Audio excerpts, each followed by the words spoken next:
o Senhor. Amém.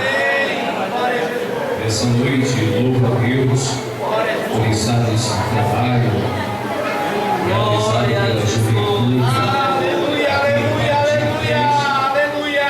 Quero agradecer porque estamos na reta final de mais um ano e se chegamos até aqui é porque você tem orado por mim, você tem orado por essa juventude e juntos somos mais que vencedores na presença de Deus. Quantos estão felizes por estarem na presença de Deus? Diga amém. Amém. Graças a Deus. Querida igreja, gostaria de refletir no texto bíblico. Eu gostaria de que você acompanhasse junto comigo.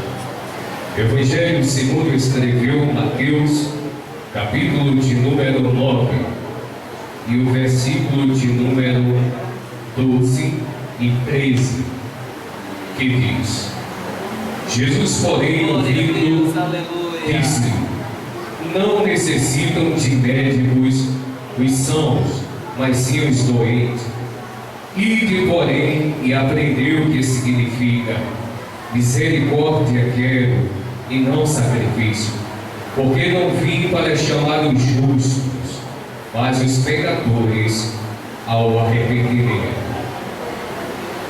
Querida igreja, esse é um texto que mostra a história inicial da vida deste homem chamado, conhecido por alguns como Levi, para outros como Mateus.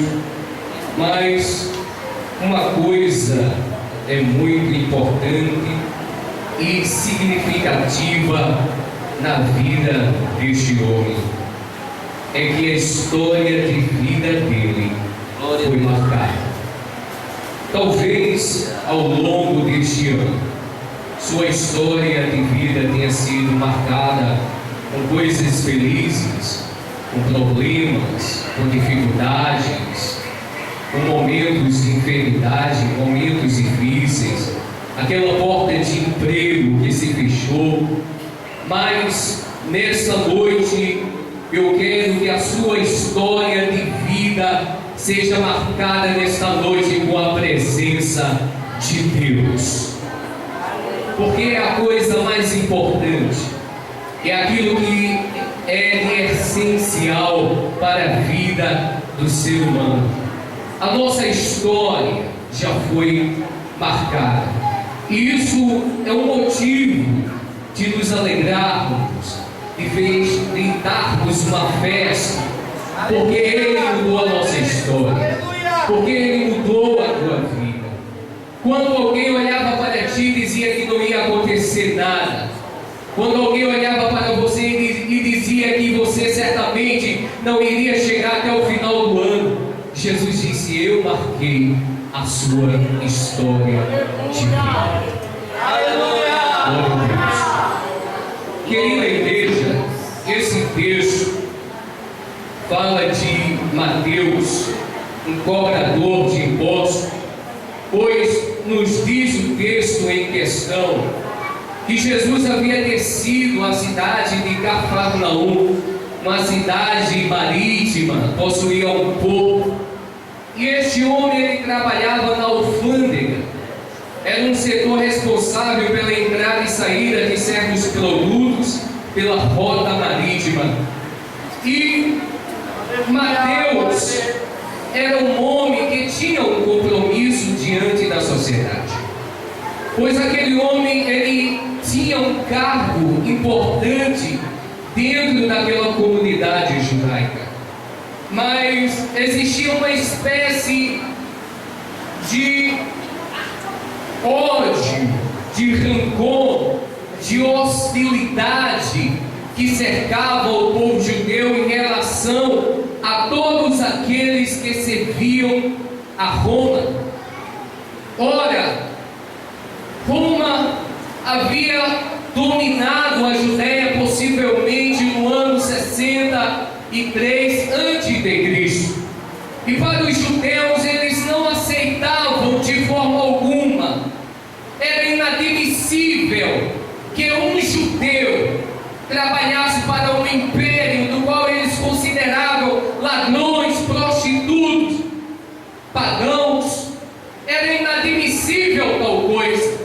Um judeu trabalhar para o império romano era como se fosse um traidor da sua própria pátria.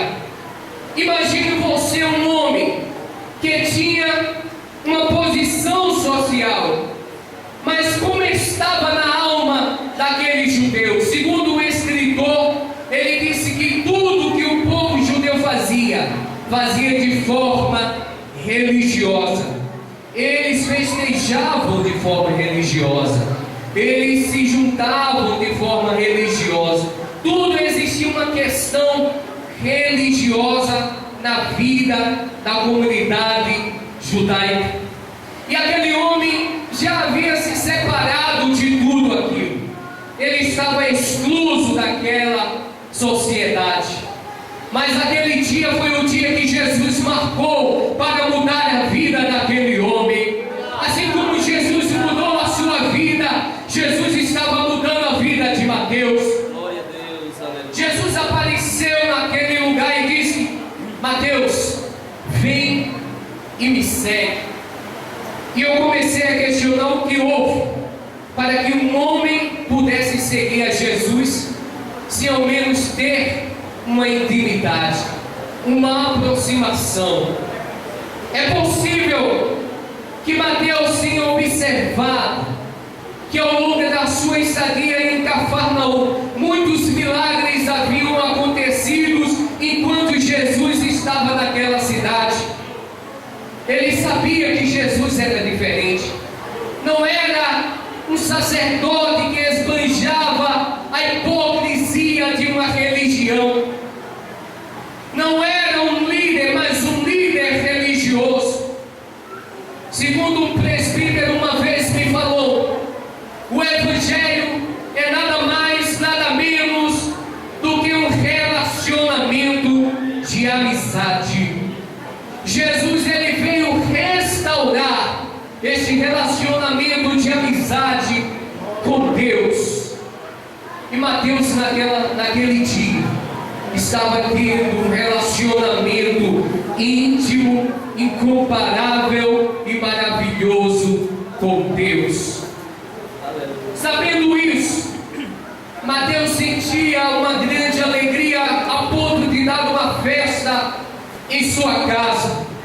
Mas como era normal para os sacerdotes criticar, apontar, mostrar o erro de alguém, Jesus, ele sabia que aqueles homens arrazoavam em seu coração o preconceito, porque Jesus era amigo.